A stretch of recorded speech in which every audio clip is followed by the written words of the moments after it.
Good morning, everybody. In today's class, I'll be discussing depreciation and methods to compute depreciation. We all know that the farmers they use multiple resources in the production process, okay, like your monoperiod resource and polyperiod resources. Monoperiod resource are also called as stock resources. Okay, they are your seeds, fertilizers, pesticides, feeds, etc. And these stock resources or the monoperiod resources, they get completely consumed in the production process. Okay, and therefore the total value of the stock resources or the cost on these stock resources that are being consumed during a year, it can be included in the cost of cultivation as variable cost or operating cost or working cost. Okay, therefore there is no problem in accounting for the cost of these monoperiod resources in economic analysis. Okay, the difficulty arises in accounting for the cost of the polyperiod resources. Okay, the polyperiod resources like your farm buildings, okay, your machinery, your equipments like your sprayers, your seed drills, etc., as well as irrigation structure. These are your polyperiod resources, and these polyperiod resources or the flow resources, they have a long life, okay, and they provide flow of services for a long period of time. And the cost of these resources is very much high, and they provide the flow of services, and hence it cannot be included in a single production cycle. Okay, therefore, the value of these resources to be charged as cost of cultivation during a year, it is decided by the depreciation. Okay, so what does this depreciation mean? The depreciation, it is the decline in the value of asset. It is the decline in the value of the asset, reduction in the cost of the asset. Depreciation, it means decline in the value of a given asset due to its use, wear, tear, accidental damage, and time obsolescence. Okay, so the depreciation, it also means spreading or distributing the cost of the asset over the period of its use. Okay, say for example, the asset is being used for 10 years, or the useful life of the asset has been 10 years. We will be spreading the cost of the asset over this useful period of the asset. Okay, and then see here, we have two types of depreciation.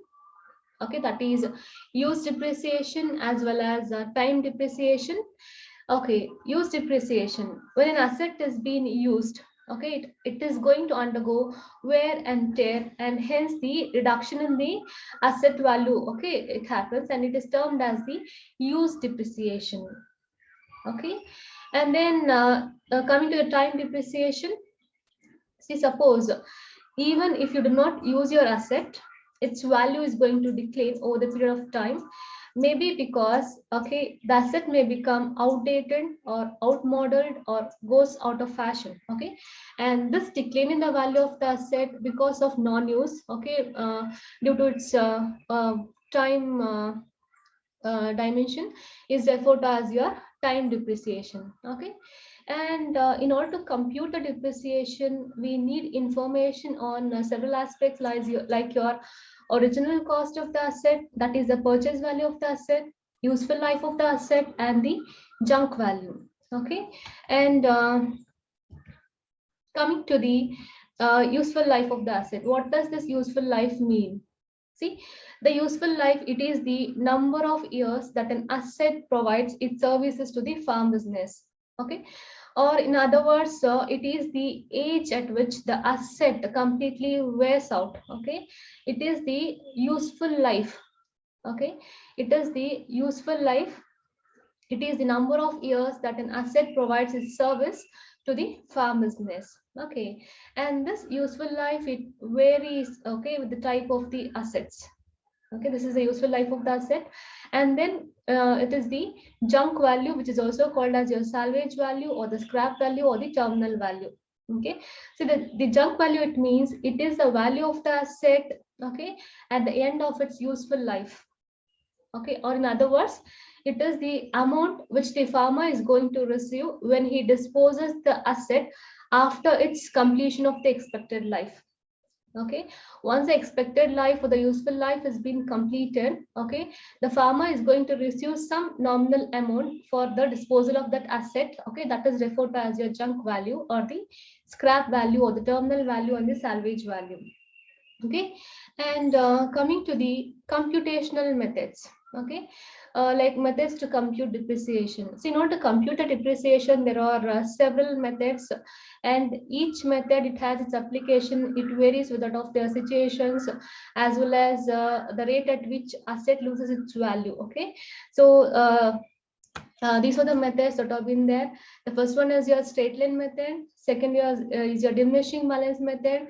And the third is your reducing fraction method. Fourth is your annual revaluation method, compound interest method, accelerated cost recovery method, and sinking fund method. Okay. Moving on to the straight line method. See here, in case of your straight line method, in this method, it assumes that the assets are being used more or less to the same extent every year. Okay, the asset is being used more or less to the same extent every year.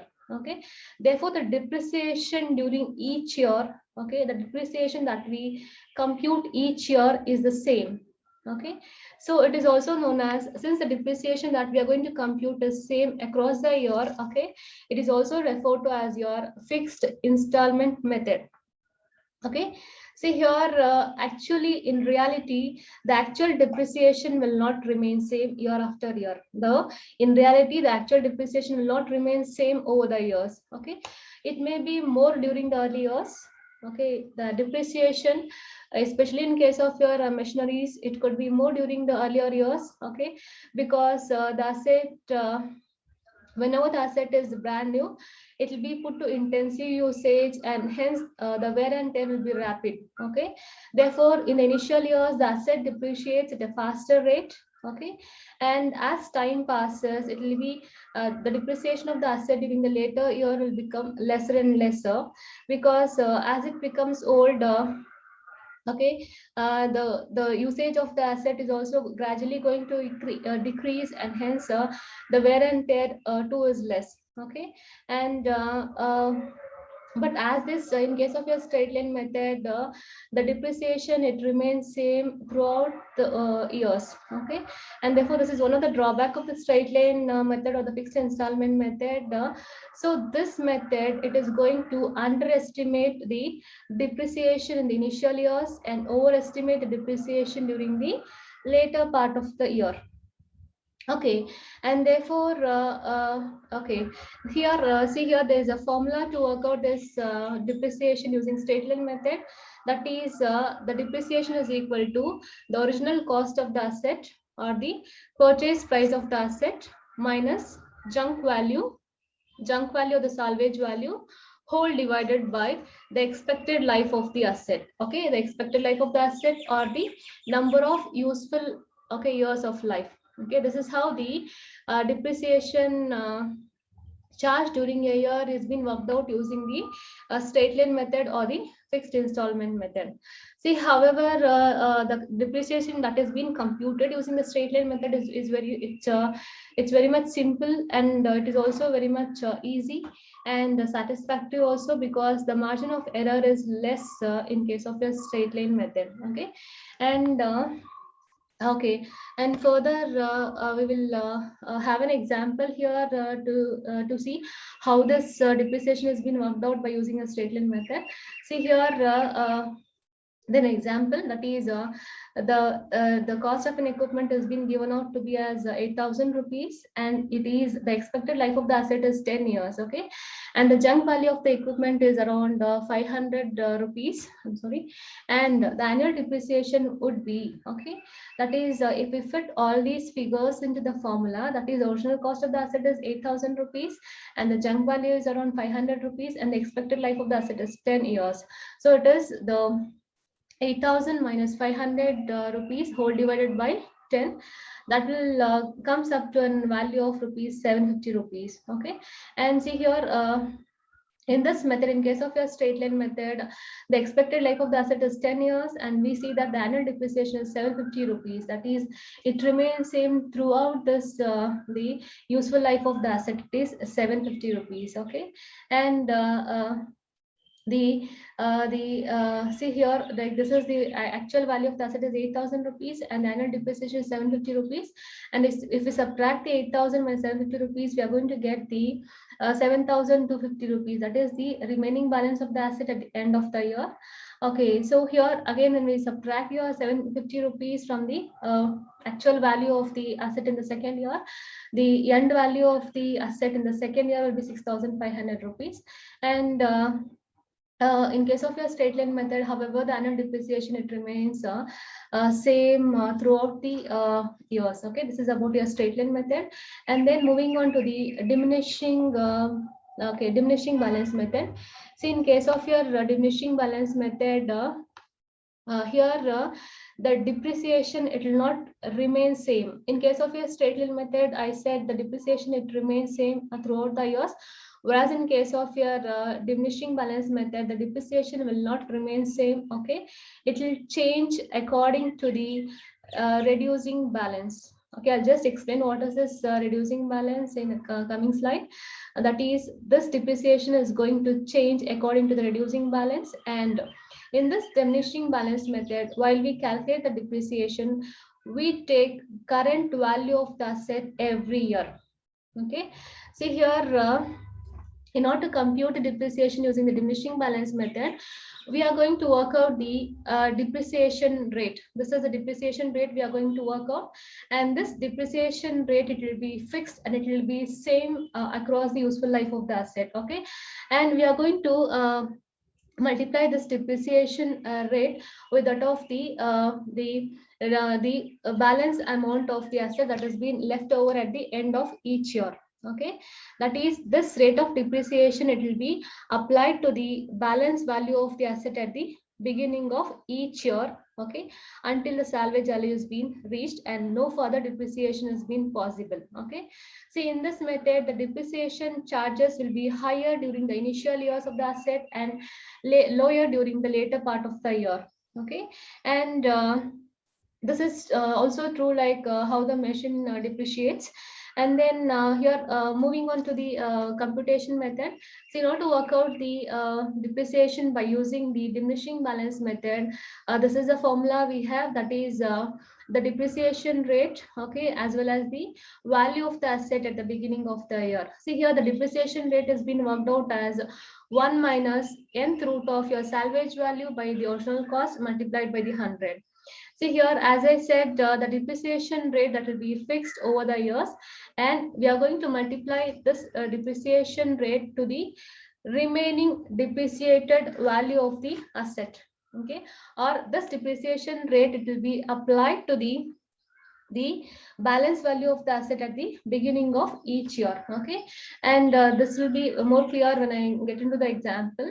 See here, the same example which we have used to work out the depreciation in case of your straight line method has been taken. That is, the 8,000 is the actual cost of the machinery, and 500 is the junk value, and the expected life of the asset is 10 years. So we are going to work out the depreciation rate as 1 minus n is your useful life of the asset, and that is your n will be 10. So it is the 10th root of your salvage value by original cost of the asset. So it is 1 minus n root of 500 by 8,000 into 100. Okay, whenever that has been computed, it is going to give a depreciation rate of 24.21%.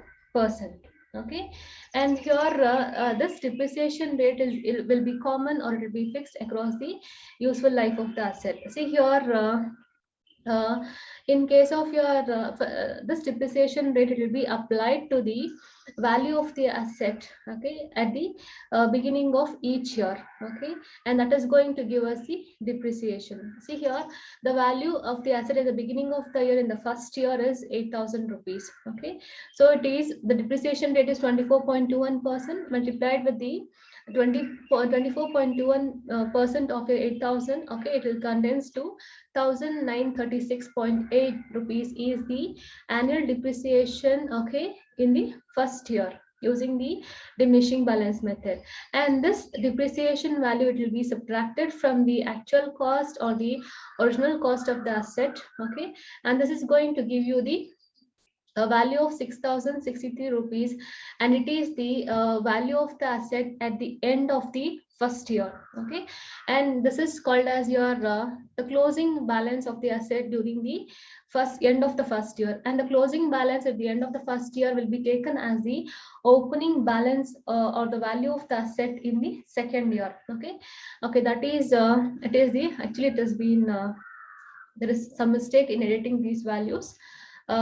These values, okay, 6063 will be the actual cost of the asset in the second year after accounting for the depreciation, okay. So it is not 663, please make a correction here. It is 6063 is the actual value of the asset at the beginning of the second year.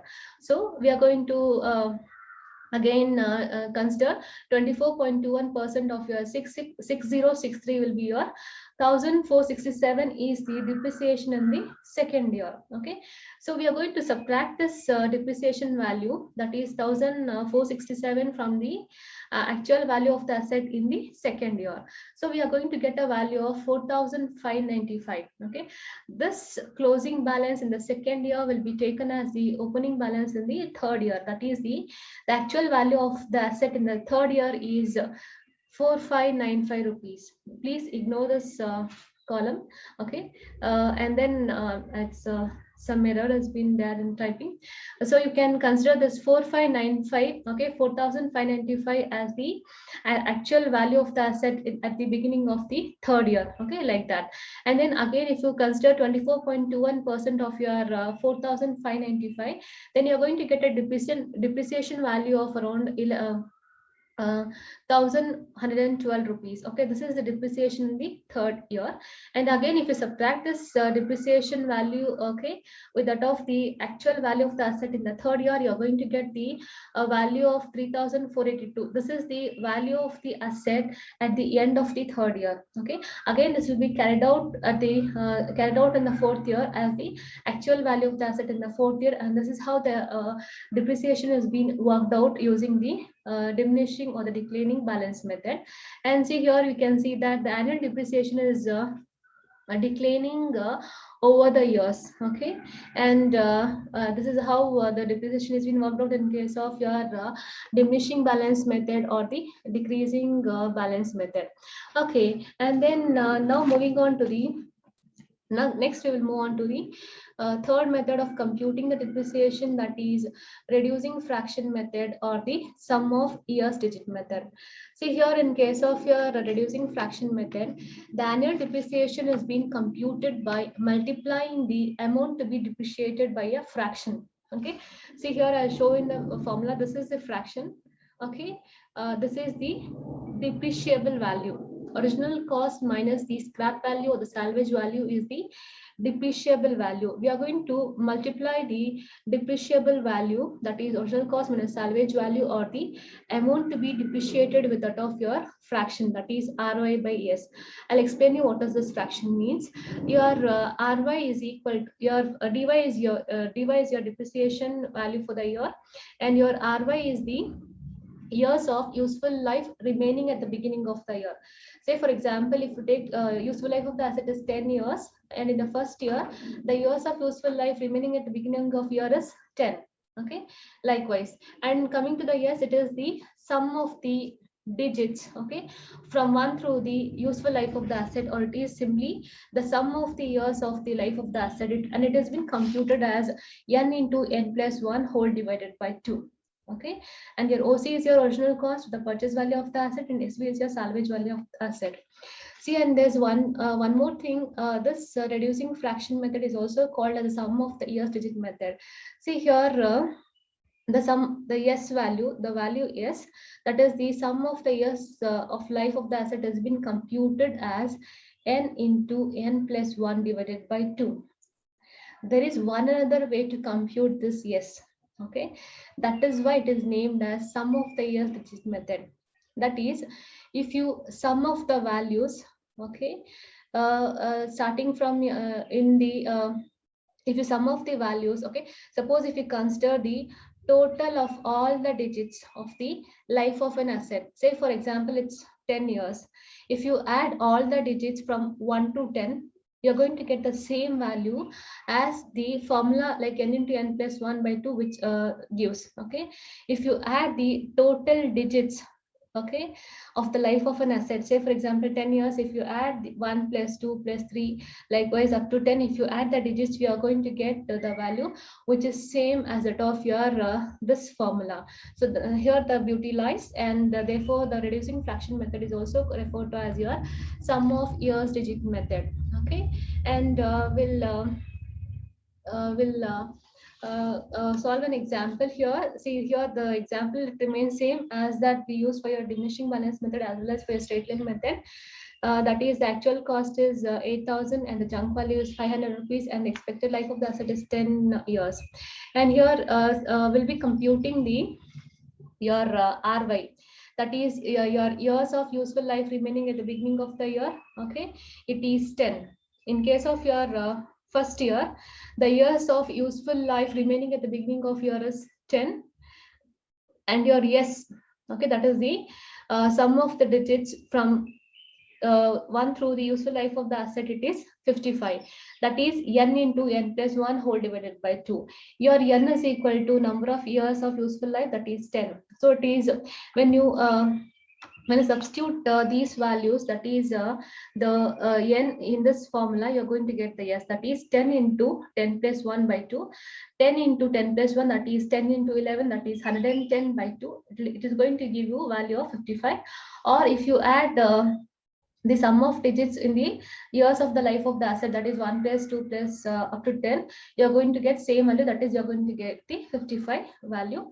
So here the RY is 10 and your S value is 55. Okay, so this fraction, that is 10 divided by 55, this fraction will be multiplied with the depreciable value, or the amount needs to be depreciated. Okay, that is 7,500 multiplied by this fraction, you're going to get a depreciation value of around 1,363.6. Okay, and this is the annual depreciation in the beginning of the year. And if you subtract this annual depreciation value from the actual cost of the asset, that is from 8,000 rupees, you are going to get 6636.4 rupees. Okay, this is the value of the asset at the end of the first year. So here, as I said, the closing balance in the first year would be the opening balance in the second year, or this will be the actual value of the asset in the second year. So here the years of useful life of the asset remaining at the beginning of the second year is 9. Okay, the actual value of the total number of years of useful life of the asset is 10, and in the second year, the useful life remaining in the second year is 9. Okay, so it is 9 divided by 55 into 7,500. The 7,500 is the amount that needs to be depreciated. So we are going to get the annual depreciation value of around 1,227.3. Okay, and if you subtract this annual depreciation value from the actual value of the asset in the second year, we are going to get a value of 5,400 rupees, which is the actual value of the asset at the end of the second year. And again it will be carried out to the third year, and likewise. And here this years of useful life of the remaining at the years of useful life that has been remaining at the beginning of each year, it will start declining like that. Okay, 10, 9, 8, like that. And then this is the annual depreciation, which is which has been decreasing in case of your reducing fraction method. Okay, or sum of the years digit method. See, and here in this this method, that is your reducing fraction method, is very much useful for those assets which is going to lose their value at a faster rate during the beginning years than later part of their lifespan. Okay, this is the advantage of your reducing fraction method. And then we'll move on to the sinking fund method. See, before that, like what are the depreciation we are going to work out in across the methods, like in case of a straight line method, diminishing balance method, as well as in case of a reducing fraction method, the depreciation value there will be not much differences. That is, as I said, in case of a straight line method, the margin of error is very much less. Okay, when you add up the total depreciation across these three methods, it will be almost on par. It will be on par with all the three methods. And however, if you want to select a method, particular method, okay, it will be based upon the rate at which the asset depreciates. Okay, and usually we are going to follow the straight line method because of ease in the computation. Okay, and moving on to the annual revaluation method. See, in case of your annual revaluation method, here okay, in this method, okay, the asset needs to be revalued every year. Okay, see here in this method, the market value is being estimated at the beginning of the year. Here in this annual revaluation method, which is also called as your market value method, the market value is being estimated at the beginning of the year. See, the market value of the asset at the beginning of the year, okay, and okay at the end of the year, okay, and the difference in the value is being taken as a depreciation during the year. See, here we are going to estimate the market value of the asset at the beginning of the year and the market value of the asset at the end of the year, and the difference in the value is being taken as the depreciation during the year. Okay, and see here the assets like your machineries, buildings, which are not bought as well as sold frequently, and the prices, the market prices is being not readily available for these assets like machines as well as buildings, and hence estimation of your annual values for these assets will become difficult by this method. And this annual revaluation method or the market value method is very much useful in case of your livestock. Okay, however, see here, the advantages of this method is that it is very much simple to compute and straightforward to understand, and it could be applied to all the small assets collectively, assuming them as a one big asset. Okay, and here in case of your annual revaluation method, the disadvantage is the disadvantage of this annual revaluation method is that suppose if the cost of the asset, if it does not decline at the end of the year, then it is not possible to work out the depreciation of the asset. Okay, and another disadvantage is that see here it requires annual revaluation. Okay, and this annual revaluation, it is a costly exercise as it requires assistance from the experts. Okay, and this revaluation is also it requires some expertise and it's a judgmental area, and the amount of depreciation to be charged depends upon that. Okay, this is about your revaluation method, and I'm sorry, I'm not sharing the slides. Okay, I'll just share the slides, and this is about your annual revaluation method. Or we'll move on to another important method of depreciation, that is compound interest method or depreciation fund method. See, in the depreciation fund method, it make a provision for the depreciation fund. Okay, that is the depreciation amount will be maintained at the end of each year. Okay, in this method, it assumes that the depreciation fund will be reinvested in the business, and that invested fund is going to grow at a compound rate of interest. Okay, this method is going to assume that the depreciation fund will be reinvested elsewhere in the business, and that reinvested amount is going to grow at a compound rate of interest. Hence, it is also called as the compound interest method. Okay, and these depreciation funds are being so computed in such a way that the sum of these depreciation fund will equal the purchase price of the asset minus the junk value. Okay, see here the depreciation fund. Okay, it accumulates in such a way that the asset at the end of the working life, it can be replaced from the accumulated depreciation fund. Okay, that is from the accumulated depreciation fund, we can replace the depreciated asset or the old asset. Okay, and since Here, the depreciated fund will be invested in the business, and this is going to grow at a compound rate of interest. This method, it helps to overcome the problem of the inflation in the replacement of the asset. Okay, this is about the compound interest method or the depreciation fund method. Okay, and now we'll move on to one other method called as accelerated cost recovery method. Okay, so here what happens is that sometimes what happens, the value of the asset is accounted for and written off over a period of less than the economic life of the asset. See, for example, if the economic life of the asset is 10 years, okay, the asset will be written off maybe less than that economic life, maybe for 3 or 4 years or 5 years, it will be written off.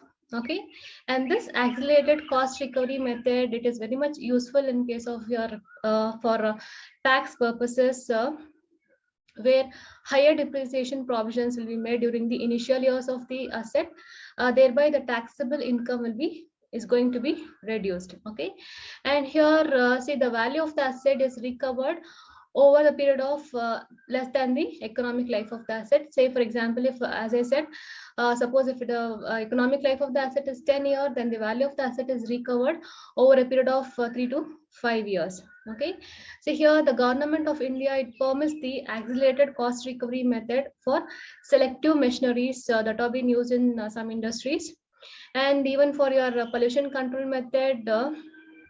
In case of your pollution control equipments, also this accelerated cost recovery method has been applied. Okay, and this is about the accelerated cost recovery method. We'll move on to one other method, that is your sinking fund method. However, the sinking fund method has been not listed in your syllabus, and it is a bonus to you people. Okay, and the sinking fund method is mostly used by the companies, especially large scale industries, which are having the high cost machinery and the assets. Okay, so here what happens is that at the end of the useful life of the asset, the companies would require funds in order to replace the asset. Okay, and the cost involved in the replacement, it depends upon the nature of the asset. Okay, suppose if the asset is huge and costly, the cost is too high, the companies has to make some arrangements in order to keep a reserve at the end of the useful life of the asset in order to replace them. Okay, suppose if the assets have been not replaced well within the time, then the production is going to be affected in the business. Okay, so here sinking fund, it refers, okay, to the it's the replacement cost. Okay, this is about your sinking fund method. And see here, the sinking fund, here let us study the sinking fund using an example. See here, consider a sinking fund with a monthly periodic contribution of rupees 1,500, and the fund will be required to retire a newly taken debt. Retire in the sense to repay the debt. Okay, okay, and do the calculation of the amount of the sinking fund. If the annualized rate of interest is 6% and the debt will be repaid in 5 years. Okay, that is the number of years given as 5, and the your annualized rate of interest is 6% is being given out. R is your 6%, N is 5 years, and the number of payments per year. Okay, before that I'll just explain sinking fund using the formula. The sinking fund is equal to 1 plus R by M whole to the power of N into M minus 1 whole divided by R by M into P. Okay, so this R by M is referred to as the periodic interest rate. R by M is referred to as the periodic interest rate. Okay, and this N into M, N is the number of years, and M is the frequency of payments per year, or the number of payments per year. Okay, and this see here, P is your periodic contribution to the sinking fund.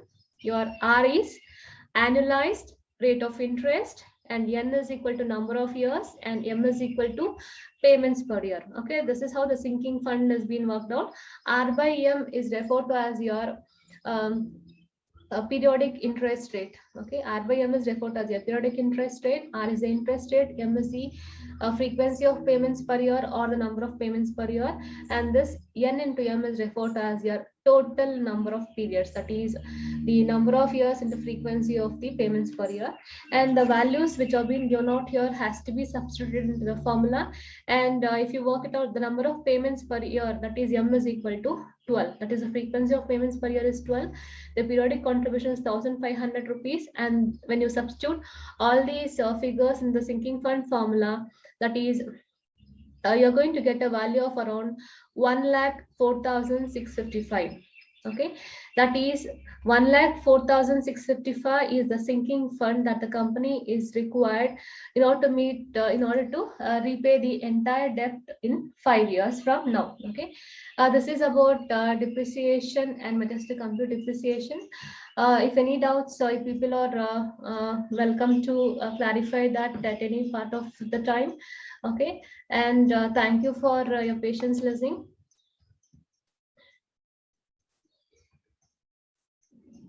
Thank you all.